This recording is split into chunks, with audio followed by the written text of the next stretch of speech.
함께 교독합니다.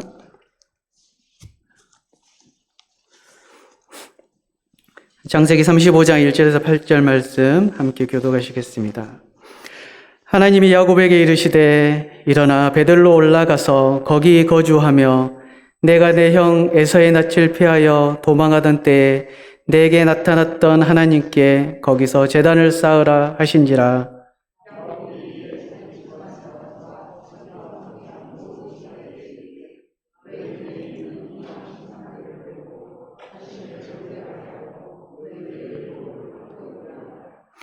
우리가 일어나 베델로 올라가자 내 한낱날에 내게 응답하시며 내가 가는 길에서 나와 함께 하신 하나님께 내가 거기서 제단을 쌓으려 하노라 하매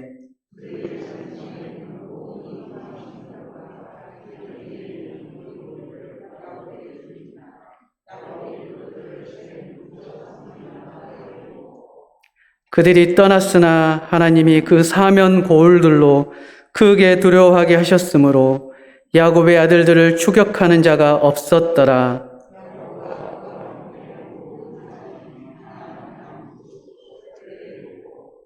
그가 거기서 제단을 쌓고 그것을 엘베델이라 불렀으니 이는 그의 형의 낯을 피할 때에 하나님이 거기서 그에게 나타나셨음이더라. 니브가의 유모 드보라가 죽음에 그를 베델 아래에 있는 상수리 나무 밑에 장사하고 그 나무 이름을 알론바굿이라 불렀더라. 아멘. 기도하고 말씀 받도록 하겠습니다. 사랑하는 하나님 감사합니다. 이 시간 함께 말씀을 나눕니다. 하나님께서 함께 하셔서 이 예배가 더욱더 하나님께 기쁨이 되며 우리의 삶을 드릴 때 하나님 더욱더 기쁘게 받아주시옵소서. 예배 가운데 부활 헌금을 드렸습니다. 부활되신 예수 그리스도를 기억하며 우리가 부활의 증인으로 살아갈 수 있는 삶을 살아갈 수 있도록 은혜를 다하여 주시옵소서. 이 밤에 예수 그리스도께서 주인이 되어 주시옵소서. 이 예배의 주인 되어 주시고 이 예배를 드릴 때 흥망하여 주시옵소서. 감사드리며 예수님의 이름으로 기도드립니다. 아멘. 터닝 포인트라는 단어가 있습니다. 우리가 터닝 포인트라는 단어를 많이 듣는데요. 우리말로는 이제 전환점이라고 할 수 있습니다. 어떤 일이 있어서 계기가 되는 전환시킬 수 있는 그런 기회, 위기라고 말할 수도 있습니다. 오래전 미국 보스턴의 용업소에서 큰 화재가 일어났습니다.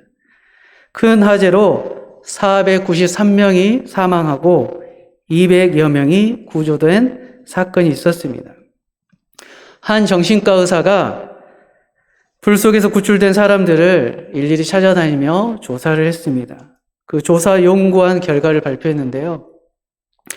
죽을 뻔한 이 길을 경험한 사람들의 85%가 인생을 새 출발하는 계기로 삼았다는 사실입니다. 인생의 큰 위기가 때로는 신앙을 회복시키고 부부관계를 회복하고 방탕하고 못된 습관을 고치는 계기로 작용하기도 합니다. 한 사람이 겪는 인생의 위험하고 어려웠던 순간이 그 사람의 삶의 어떤 기회가 될 수 있는 것을 보여줍니다. 이 길을 통해 다가오신 하나님, 인생에서 때때로 이 길을 통해서 다가오신 하나님을 우리는 경험하고 살아야 됩니다. 오늘 우리는 이 삶의 위기, 코로나로 인하여서 여러 가지 어려운 문제들이 많이 있는데 경제적 위기, 신앙적 위기, 가정의 위기, 이 모든 것에 처해 있는 우리들을 향해 간절히 주님은 말씀하십니다. 우리가 이 시간에 하나님의 음성을 들을 수 있는 귀한 시간 되길 바랍니다. 본문에 읽었던 창세기 35장 그 전반과 후반에 보면 야곱이 계속 등장하죠. 야곱의 삶의 중심 단어는 베델입니다. 우리가 베델이라는 단어를 참 많이 듣는데 야곱의 삶 중심의 단어는 베델이라고 했습니다. 베델은 하나님의 질이라는 뜻입니다. 그의 삶은 베델에서 하나님을 만났고 베델에서 하나님을 만나는 후에 신앙의 출발점이 되었습니다. 그는 그의 형 에세의 살해 이업으로 삼촌 나반의 집으로 피신하러 갈 때 무척 애롭고 슬펐고 무서웠을 것입니다. 또 불안했을 것입니다. 하지만 하나님은 그를 베델에서 만나 주셨습니다. 그를 위로하였고 그와 함께하며 때가 되면 가나안 땅으로 다시 인도하실 것을 약속하셨습니다. 그 이후에 하나님의 은혜로 야곱은 라반과 에사의 관계가 해결되고 무사히 가나안 땅으로 돌아올 수 있는 길이 열렸습니다. 하나님께서 베델에서 하신 약속을 이루셨던 것입니다. 그런데 야곱은 인생 가운데 여러 위기가 있었지만 마침 이번 기회는 위기는 도저히 빠져나갈 수 없는 위기가 닥친 것처럼 다가왔습니다. 그의 자식들이 세겜 남자들을 몰살한 것입니다. 이후 가나안 사람들이 연합하여서 그와 그의 가족들, 그의 모든 재산을 치기 위하여 쳐들어올 상황이었습니다. 그는 그동안 여러 차례 위기가 분명히 있었습니다. 그때 위기는 라반과 에서, 즉 가족 사이에 벌어진 위기였습니다. 그러나 지금의 위기는 가족의 내부 위기가 아니라 외부 위기입니다. 자칫하면 자기의 수족, 모든 것이 몰살당할 위기였습니다. 야곱은 수적으로도 부족합니다. 가나안 족속들과 싸울 수 있는 상황이 도저히 될 수 없습니다. 그렇다고 섣불리 움직였다가는 가나안 족속들에게 노출되어 모두 몰살당할 위기였습니다. 야곱은 이러지도 저러지도 못한 상황이었습니다. 이런 야곱에게는 자식들이 일으킨 것은 사실이지만 꼭 자식들에게만 이 이유를 돌릴 수 없습니다. 야곱의 안일함과 자식들의 잔인함이 함께 빚어진 결과입니다. 그는 딸 디나의 문제를 거의 무관심하다시피 했고 더 궁극적으로는 베델에서 한 소원을 잊고 살았습니다.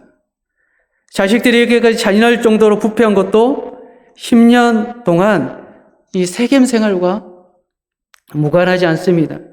아버지의 영적인 안일함이 자녀들을 세겜에 물들게 했던 것입니다. 그렇다면 야곱은 이 길을 어떻게 해결하고자 할까요? 사랑하는 성도 여러분, 야곱에게만 하나님께서 나타나셔서 말씀하실까요? 아닙니다. 하나님 오늘 본문을 통해서 말씀하십니다. 베델로 올라오라라고 말씀하십니다.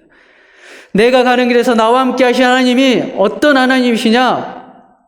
첫 번째로 위기를 통해 다가오신 하나님이심을 우리는 기억해야 됩니다.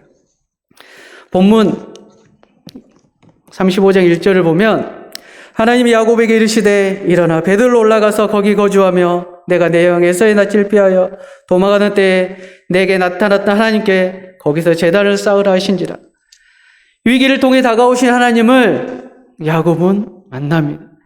매우 위급한 상황 가운데 있는 야곱에게 하나님께서 먼저 다가오셨습니다. 하나님께서 먼저 찾아오십니다.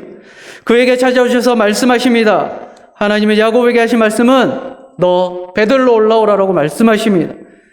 그곳에 제단을 쌓으라고 말씀하십니다. 베델로 올라오라는 것은 베델의 세겜보다 더 높은 지대에 있는 것뿐만 아니라 두려움과 절망 그리고 좌절과 한숨을 쉬고 있을 때 하나님은 야곱에게 찾아오셔서 해결책을 주시기 위함입니다. 야곱이 하나님을 찾지 않는 그 순간 하나님이 먼저 야곱에게 찾아오셨습니다. 아무것도 할 수 없는 상황이었지만 바로 그때 하나님께서 야곱을 도우십니다. 왜 이런 일이 생겼습니까? 야곱과 야곱의 가족에게 왜 이런 일이 생겼습니까? 그것은 지금 야곱이 있어야 할 자리에 있지 않고 있어서는 안 될 자리에 있었기 때문입니다. 세겜은 야곱이 있을 곳이 아닙니다. 그는 30년 전 형 에서의 살해 이업, 그것을 쫓겨 고향을 떠날 때 베델에서 하나님을 만났습니다. 창세기 28장 10절을 보면 분명하게 말씀하고 있습니다. 자기 인생을 지켜주시면 반드시 베델에 돌아와서 하나님을 잘 섬기겠다라고 야곱은 고백합니다. 형 에서의 그 살해 위협을 피해서 도망자의 신세에서 두렵고 떨리고 애롭고 슬픈 그 상황 가운데 베델에서 찾아오신 하나님, 베델에서 만나신 그 하나님을 야곱은 기억하고서 그 자리에서 소원했었습니다. 그런데 어느 순간 까먹고 말았습니다. 당시 세겜은 분명히 베델에 비해 살기 좋은 곳이었습니다. 물질 문명이 발달되는 곳이었고 너무나도 살기 좋은 곳이었습니다. 그러나 그것과 또 함께 죄가 가득한 곳, 우상이 가득한 곳, 소돔과 고모라가 함께하는 곳이었습니다. 세상의 안일과 욕심을 채우고자 야곱은 세겜에 머물렀던 것입니다.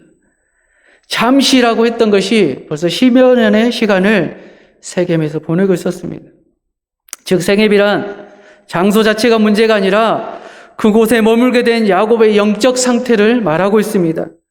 야곱의 영적 상태가 문제라고 말할 수 있습니다. 하나님을 멀리 떠난 것, 하나님보다 세상을 더 좋아했던 것, 죄악을 즐기고 하나님을 멀리했던 것. 하나님은 그 사실을 이 야곱에게 깨우쳐주고 있습니다. 어떻게 하면 이 어려운 위기, 이 극한 시련을 이길 수 있습니까?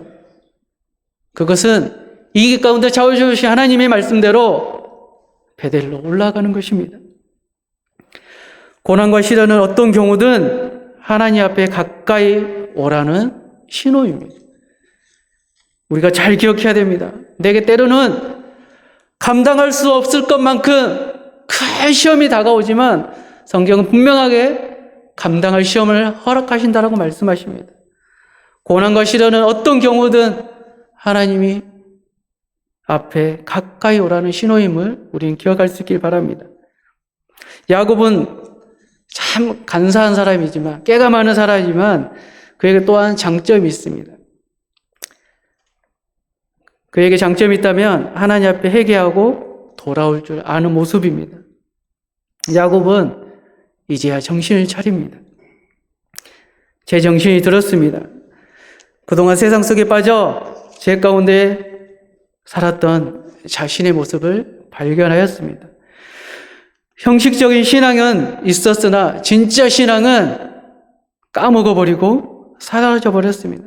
하나님 은혜에 감사하고 하나님의 사랑을 감격했던 것을 잊고 살았습니다. 그 순간 지나온 세월이 벌써 30년이 흘려버렸던 것입니다. 야곱은 30년의 시간을 그에게 필름처럼 분명하게 지나갔을 것입니다. 30년 전에 집을 떠났던 모습, 무서운 고독 속에서, 애로움 속에서 나타나신 하나님, 삼촌의 집에서 타향살이 20년을 했던 그 순간, 그리고 세겜에서 10년에 하나님께 가지 않았던 그 모습, 분명히 30년의 시간을 그에게 필름처럼 지나갔을 것입니다. 그리고 그는 가족들에게 외칩니다. 우리가 일어나 베델로 올라가자라고 그는 고백합니다. 하나님 앞에 나아가자, 하나님께 도와달라고 분명하게 기도하자라고 말합니다. 우리가 문제를 만나면 고민하지 말고 하나님께 나아가야 됩니다. 하나님을 찾아가고 하나님께 기도해야 되는 것이 우리 신앙인의 모습입니다. 우리 인생의 문제는 언제든지 있을 수 있습니다. 우리 인생의 문제는 끊이지 않고 항상 생깁니다. 그때마다 우리는 고민하지 말고 하나님께 나아가야 되고 하나님 앞에 무릎을 꿇어야 되고 하나님을 찾아야 됩니다. 베델로 올라가라는 것은 하나님이 야곱을 만났던 그 모습을 다시 상기시킵니다.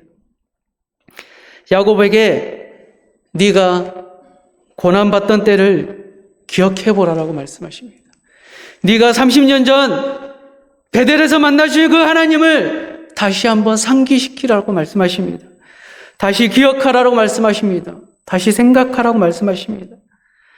하나님을 만난 때를 분명하게 기억하라라고 생각하라라고 말씀하십니다. 하나님이 야곱의 지난 시간 동안에 모든 것을 생각나게 하셨을 것입니다. 신명기에 옛날을 기억하고 자녀들에게 그것을 가르치라라고 성경은 말씀하고 있습니다. 이스라엘 사람들은 자손들에게 옛날 애굽 땅에서 종살이할 때의 고생과 광야 생활 40년을 부지런히 가르쳐서 기억하게 했습니다.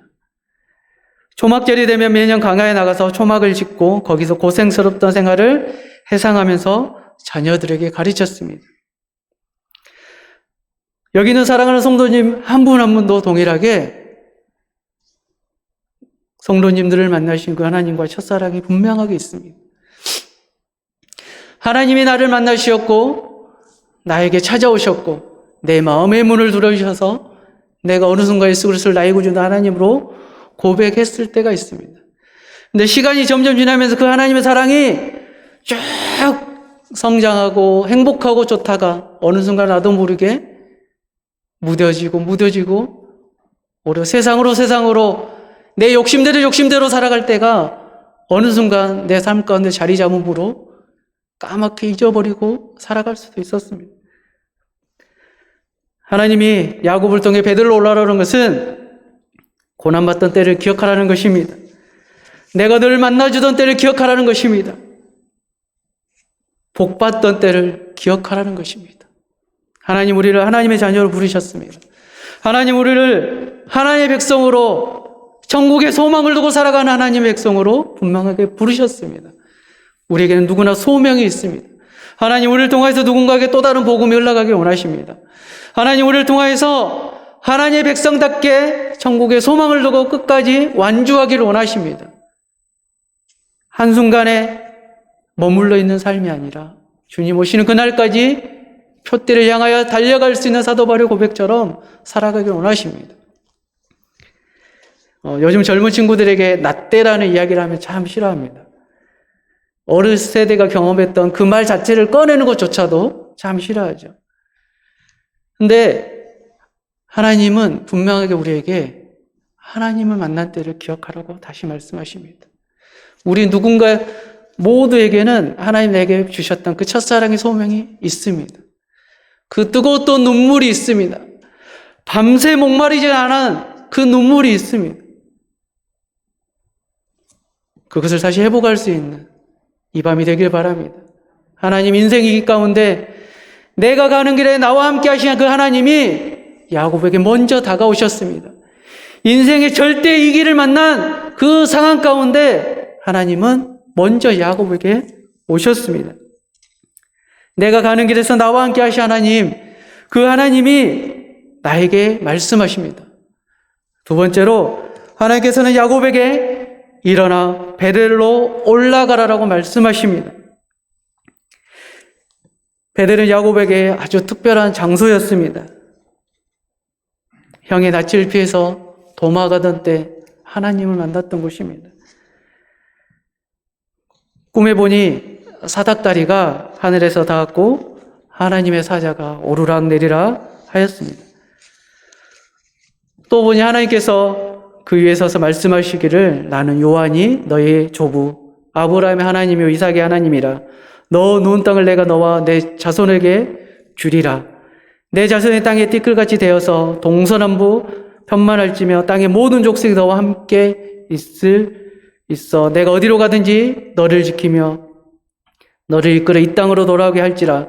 내가 내게 허락한 것을 다 이루기까지 너를 떠나지 아니하리라 하셨다 라고 성경은 말씀하고 있습니다. 잠이 깬 야곱은 감격하여 베개하던 돌로 기둥을 세웁니다. 그 위에 기름을 붓고 이름을 베델이라고 불렀습니다. 그리고 소원하기를 하나님이 나와 함께 하시사 내가 가는 길에서 나를 지키시고 먹을 양식과 입을 옷을 주사 나로 평안히 아비 집으로 돌아오게 하시오면 여호와께서 나의 하나님이 되실 것이요 내가 기둥으로 세운 이 돌이 하나님의 전이 될 것이라고 그는 고백합니다. 하나님께서 내게 주신 모든 것에서 10분의 1을 바야가 반드시 드리겠다라고 서원합니다. 하나님께서 야곱에게 베델로 올라가라고 말씀하신 이유는 야곱이 밧다람에서 돌아왔을 때 곧장 베델로 올라가 제단을 쌓아 소원을 갚지 않고 그만 하나님을 섬기는 일을 소홀히 했기 때문입니다. 에서와의 문제가 해결되자 야곱은 도로 야복강을 건너가 숲곡에 상당 기간 머물렀습니다. 세겜 땅에서 이주한 후에는 값을 주고 그 땅을 사들였습니다.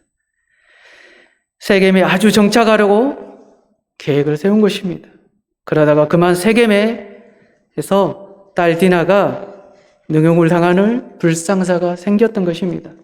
설상가상으로 이 야곱의 아들들이 기회를 틈타 그곳 남자들을 죽여버린 끔찍한 사건이 생겨버렸습니다. 미련한 사람은 환난을 당하지 않으면 깨닫지 못합니다. 야곱은 세겜에서 물질적인 번영을 누리면서 세속과 어울렸지만 이제 감당하기 어려운 환난을 만나게 됩니다. 그때야 비로소 야곱은 다시 하나님을 찾으며 그 음성에 귀를 기울이게 됩니다. 이때 그에게 들려온 하나님의 말씀은 베델로 올라가라였습니다. 이 말씀은 하나님께서 처음 가졌던 신앙의 순수성과 열정을 회복하라는 것입니다. 하나님은 사랑의 열정이 없이 그저 습관적으로 하는 종교 행위를 기쁘게 여기지 않습니다. 30년 전에 처음 만났던 그 순수했던 그 하나님과의 사랑, 그 순수했던 하나님과의 사랑 가운데 했던 서원, 그 고백들을 하나님은 다시 기억하라는 것입니다.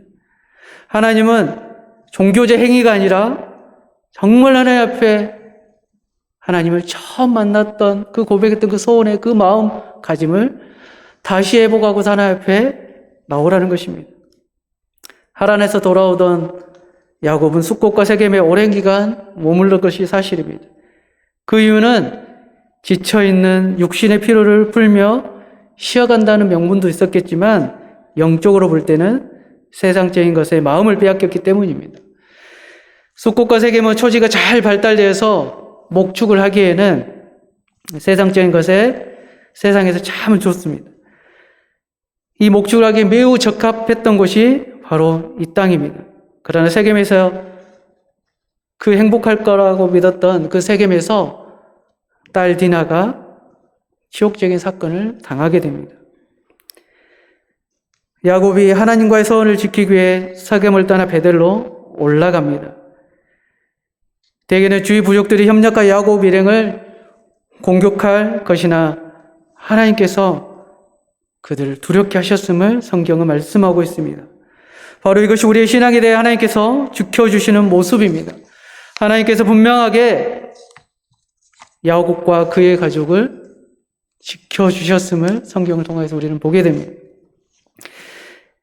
엘리야가 도단성에 있을 때 도단성에 눈을 들어보는 순간 눈을 들어보니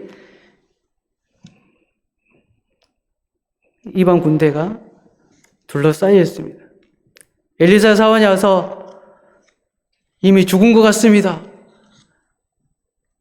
불말과 불병거가 모든 성을 둘러싸여 있습니다. 열왕기상 6장에 하나님의 사람이 수종드는 자가 일찍이 와서 나가보니 군사와 말과 병거가 성을 에워쌌는지라 그 사안이 엘리사에게 고하되 내 주여 우리가 어찌하오리까? 라고 고백합니다. 엘리사의 고백이 무엇입니까? 대답하되 두려워하지 말라 우리와 함께한 자가 저와 함께한 자보다 많으니라. 엘리야의 고백입니다. 우리와 함께한 자가 저와 함께한 자보다 많다. 기도하여 가로되 여호와여 온건대 저의 눈을 열어서 보게 하소서 하니 여호와께서 그 산의 눈을 여심해 저가 보니 불말과 불병거가 산에 가득하여 엘리사를 둘렀더라고 성경은 말씀하고 있습니다. 이 아람 사람들이 엘리사에게 들어오매 엘리사가 여호와께 기도하여 가로되 온건대 저 무리의 눈을 어둡게 하시옵소서 하매 엘리사의 말대로 그 눈을 어둡게 하신지라. 엘리사의 사안이 내 주여 어찌하리까 고백했을 때 엘리사는 분명히 기도하는 가운데 우리와 함께한 자가 저와 함께한 자보다 많으니라라고 고백합니다. 하나님은 매 순간순간 우리를 지켜보아십니다. 야곱과 그의 가족 베델로 올라가는 그 순종함을 통하여서 하나님은 모든 위기 가운데 지켜보아십니다.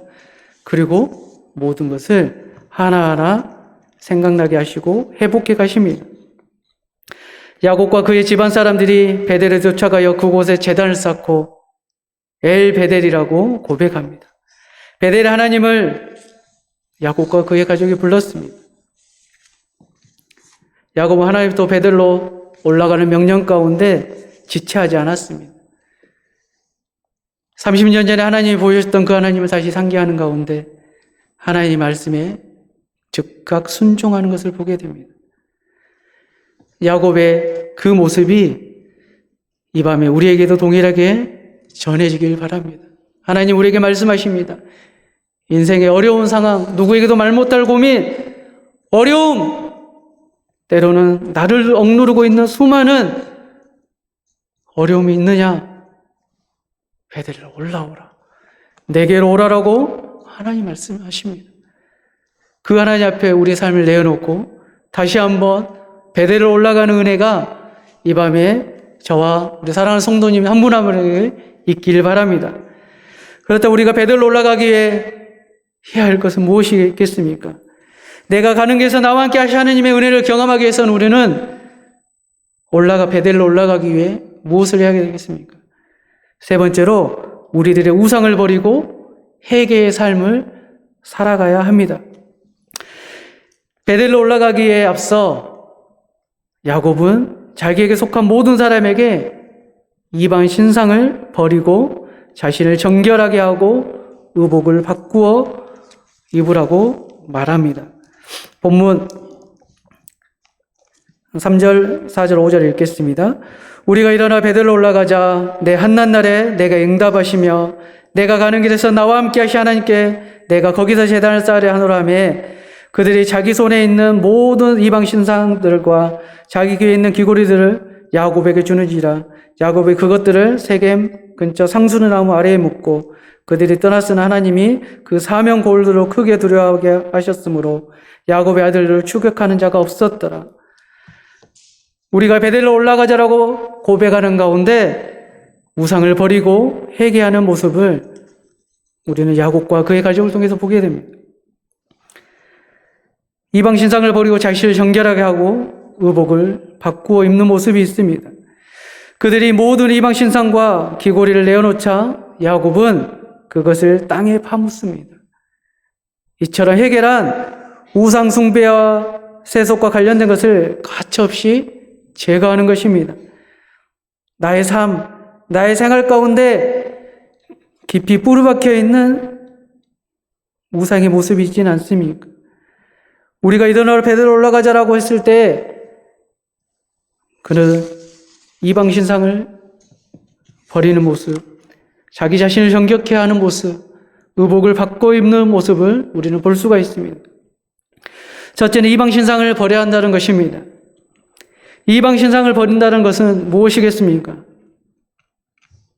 이방 신도 겸하여 섬기고 있는 야곱의 가족들의 모습이 있었습니다. 하나님도 섬기고 이방 신도 섬기는 그러한 모습이 야곱과 그의 가족에 있었습니다. 우상을 섬긴 것, 이것이 야곱과 그의 가족의 모습입니다.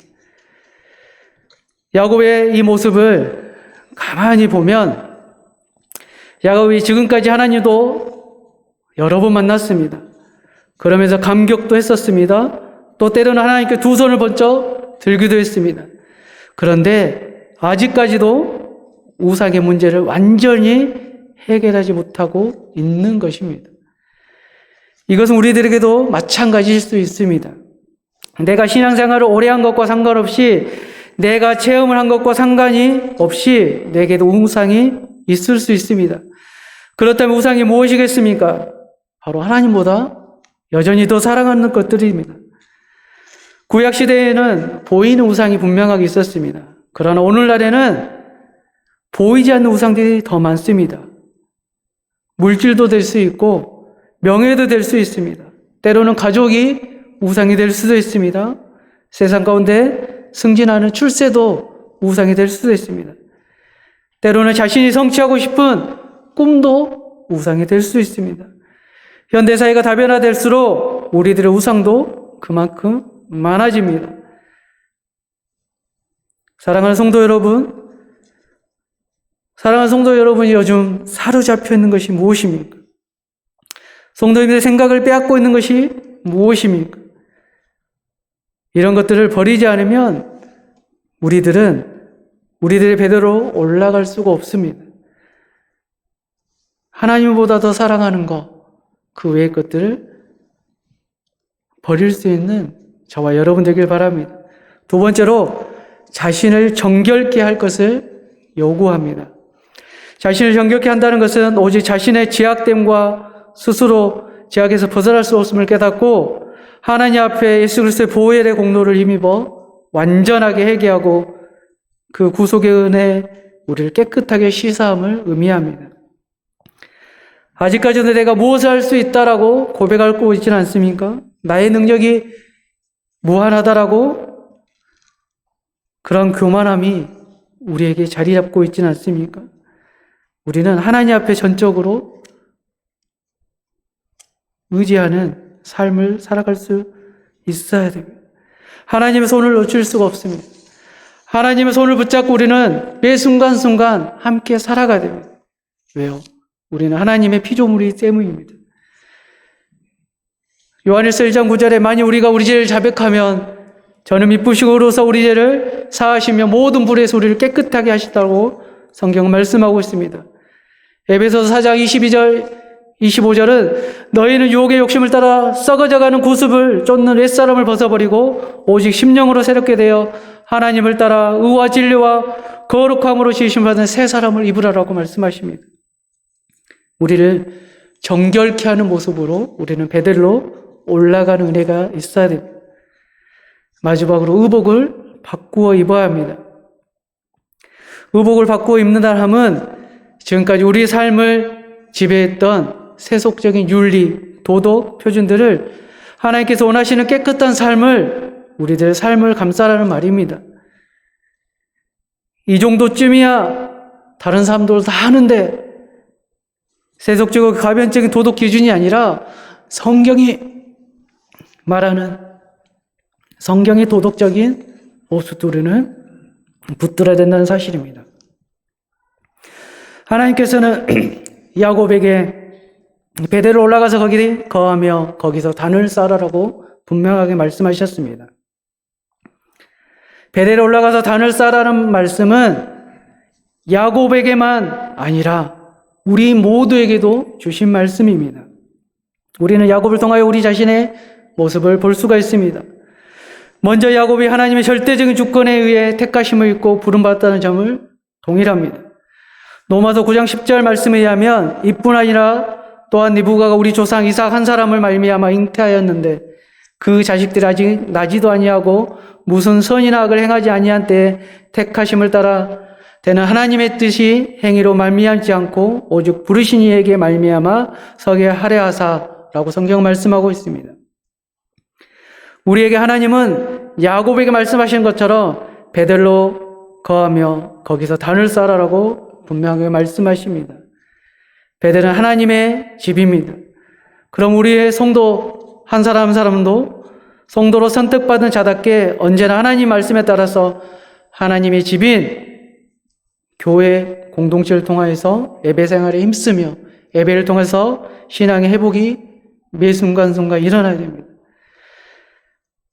사도 바울은 빌립보서 3장 13절 말씀을 통하여서 형제들아 나는 아직 내가 잡은 줄로 여기지 아니하고 오직 한 일 즉 뒤에 있는 것을 잊어버리고 앞에 있는 것을 잡으려고 표대를 향하여 예수 그리스도 안에서 하나님이 위해서 부르신 부름의 상을 위하여 쫓아가노다라고 말씀하고 있습니다. 하나님께 인정을 받고 쭉 복을 받으려면 신앙생활하는 가운데 지난 일을 잊어버리기도 해야 하지만 한편 옛날 일을 기억하고 생각하기도 잘해야 합니다. 어느 기차 안에서 일어나는 일이 있었습니다. 기차 안에는 백인과 흑인 노예들이 타고 있었는데 흑인 노예가 말을 잘 안 듣는다고 백인이 칼을 집어들고 찔렀습니다. 그때 기차를 타고 가던 선교사 한 분이 재빨리 손으로 칼을 막았습니다. 흑인은 위기를 모면했습니다. 대신 선교사의 손바닥이 칼에 박혔습니다. 그 선교사는 그 백인에게 오히려 노예 값을 치러주고 그 노예를 자유롭게 해주었습니다. 그랬더니 그 노예는 너무 고마워서 선교사님에게 따라가서 평생 동안 선교사님의 종로를 하겠다라고 간청해서 같이 살게 되었습니다. 그런데 오랫동안 같이 지내다가 노예가 조금 생활이 편해지니까 가끔 선교사의 말을 안 듣기 시작합니다. 그럴 때마다 이 선교사님은 자기가 대신 다친 손바닥의 상처를 펴 보이며 과거의 일을 기억해서 이 노예가 누그러지고 했다는 것입니다. 우리 또한 마찬가지입니다. 지금 무엇을 보고 기억해야 하겠습니까? 우리의 죄를 대신 짊어지시고 십자가에 달리신 분이 바로 예수 그리스도입니다. 우리는 그 예수 그리스도를 기억해야 합니다. 이 세상 모든 것을 다 잊어버려도 우리는 예수 그리스도의 십자가의 그 상처를, 예수 그리스도의 십자가의 부활을 분명하게 기억하고 살아가야 됩니다. 베드로는 닭이 3번 울자 즉시 회개하며 울었습니다. 반면에 가룟 유다는 망설이고 오기를 부리다가 죽게 되었습니다. 회개와 전화는 빠를수록 좋습니다. 신앙의 유혹에 대해서는 가랑잎이라도, 회개에 대해서는 철근 콩쿨이라도 되는 것입니다. 유혹에 대해서는 누구나 유혹이 있을 수 있지만 그 유혹 가운데 우리는 회개할 수 있는 은혜가 동일하게 있습니다. 다시는 그 길로 가지 않는 것입니다. 원래 야곱은 발뒤꿈치를 잡다라는 이름의 뜻입니다. 나쁜 의미로 사용되어질 때 남을 사치하지 않은 자라는 뜻으로도 쓰입니다. 이 이름에 걸맞게 에서에게 사기를 칩니다. 남의 발을 밟는 것뿐만 아니라 남의 발을 밟고서 일어서며 야망의 세월을 지난 시간 동안 야곱은 보냈습니다. 그런 야곱이 하나님과 겨루어 이겼다는 이스라엘이 된 것입니다. 하나님께 목숨 걸고 기도하는 강구의 사람이 되었음을 야곱의 모습을 통해서 보게 됩니다. 지극히 인간적인 야곱이 철저한 믿음의 사람이 됐다는 것을 보게 됩니다. 이것이 회복입니다. 지난 30년의 시간 그는 하나님을 만났지만 여전히 하나님과의 안전한 모습으로 하나님 앞에 나오지 못했습니다. 하나님은 다시 그를 베델로 올라오게 하셨고 회복시키셨습니다. 야곱이 이집트 바로에게 고백한 고백이 있습니다. 그는 험난한 세월을 보냈다라고 고백합니다. 하지만 그때마다 하나님께서 찾아오셔서 그의 문제를 해결하시고 그에게 언약을 상기시켜 주셨습니다. 오늘 저녁에 읽은 본문 35장에 야곱은 두 아들의 살인으로 가나안 사람들에 대한 두려움과 사랑하는 아내 라헬을 잃은 슬픔, 그리고 그 큰 아들에게 배신당하는 아픔을 연달아 겪습니다. 이런 상황 속에서도 그가 상심하지 않고 살 수 있었던 것은 하나님과의 그 약속 때문입니다. 하나님은 그에게 유일한 소망이며 힘이었던 것입니다. 다시 한번 하나님의 약속을 우리는 기억해야 됩니다. 나그네와 같은 우리가 하나님이 말씀하신 천국 본향에 가기 전까지 힘겨운 일들이 많이 일어날 수 있습니다. 우리의 죄악과 연약으로 깊은 좌절과 슬픔이 있을 수 있습니다. 그때 우리는 무엇을 붙들고 살아가야 되겠습니까? 바로 하나님과 우리와 약속입니다. 하나님 우리를 처음 만나주시고 우리에게 주셨던 그 은혜를 우리는 다시 한번 기억하고 생각해내야 됩니다.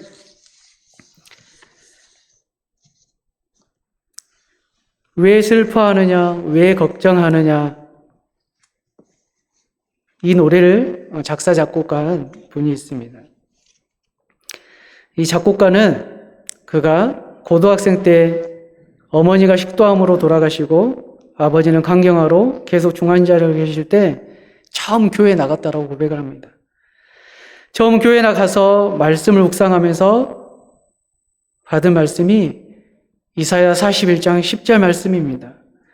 두려워 말라 내가 너와 함께함이라. 놀라지 말라 나는 내 하나님이 됨이라. 내가 너를 굳세게 하리라. 참으로 너를 도와주리라. 나의 의로운 오른손으로 너를 붙들리라. 그는 초신자였지만 이사야 41장 10절 말씀을 듣고서 바로 작사 작곡을 했습니다. 왜 슬퍼하느냐? 왜 걱정하느냐? 두려워하지 말라. 내가 너와 함께함이라. 놀라지 말라. 나는 내 하나님이 됨이라. 하나님은 우리와 늘 함께 하십니다. 야곱의 인생 위기 가운데 하나님은 먼저 찾아오셨습니다. 하나님 분명하게 먼저 찾아오셔서 야곱에게 말씀하십니다. 일어나 베델로 올라가라고 말씀하십니다. 야곱은 베델로 올라가라는 하나님의 말씀에 망설이지 않습니다. 30년 전 만났던 그 하나님을 상기하며 가족을 데리고 베델로 올라가서 그곳에서 단을 쌓습니다. 사랑하는 성도 여러분, 코로나로 많은 어려움이 있다고 합니다. 신앙생활하는 것도 참 어려움이 많은 시기입니다. 모이는 거 쉽지가 않습니다. 마음껏 찬양하는 것도 쉽지가 않습니다. 공동체 생활하는 것도 쉽지가 않습니다. 신앙의 문제뿐만 아니라 경제적 이익도 우리에게 한 걸음 한 걸음 다가오고 있습니다. 하나님은 야곱의 인생 가운데 그 누구도 해결할 수 없는 인간의 생각과 인간의 모습으로 해결할 수 없는 그 상황 가운데 하나님은 야곱에게 다가오셨고 일어나 베델로 올라가라고 말씀하셨습니다. 사랑하는 성도님 한 분 한 분을 우리에게도 마찬가지입니다. 하나님은 내가 너를 만날 때, 네가 나를 만날 때 그날을 기억해 보라고 말씀하십니다. 그리고 다시 회복하라고 말씀하십니다. 사랑하는 성도 여러분 한 분 한 분이 이 밤에 하나님을 처음 만난 그날을 기억하면서 베델로 올라가 그곳에 단을 쌓고 하나님을 찬양할 수 있는 사랑하는 성도 한 분 한 분 되길 바랍니다. 함께 기도하시겠습니다. 우리 함께 기도했으면 좋겠습니다. 하나님은 우리에게 먼저 다가오셔서 우리에게 하나님을 처음 만난 그곳을 다시 상기시켜 주셨습니다. 한나날에 나를 부르라고 말씀하십니다. 내가 너를 건지겠다라고 말씀하십니다. 사랑하는 성도 여러분, 인생에 위기가 있습니까? 삶에 어려움이 있습니까? 다시 한번 하나님 앞에 베델로 올라가는 은혜가 이 밤에 있길 바랍니다. 사랑하는 성도 여러분 한 분 한 분에게 베델로 올라가 하나님의 도우심을 얻고 우리 삶의 신앙의 회복이 더욱더 풍성하게 이루어지는 한 주간 되길 함께 기도하시겠습니다.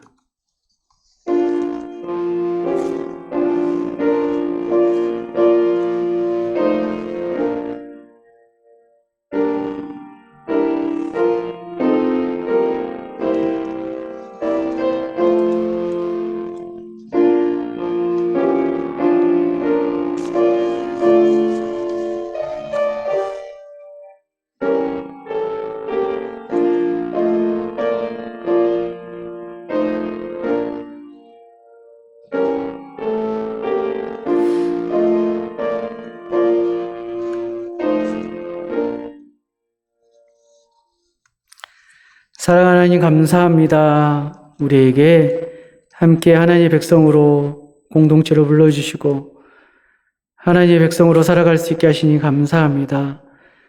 하나님 언제나 우리에게 다가오셔서 하나님 앞에 하나님의 백성으로 삼아주시고 하나님의 자녀로 인치시니 감사합니다. 늘 하나님을 처음 만난 그날을 기억하며 늘 하나님의 부르심의 소명을 기억하면서 늘 하나님 앞에 단을 쌓을 수 있는 사랑하는 우리 성도들 되길 기도합니다.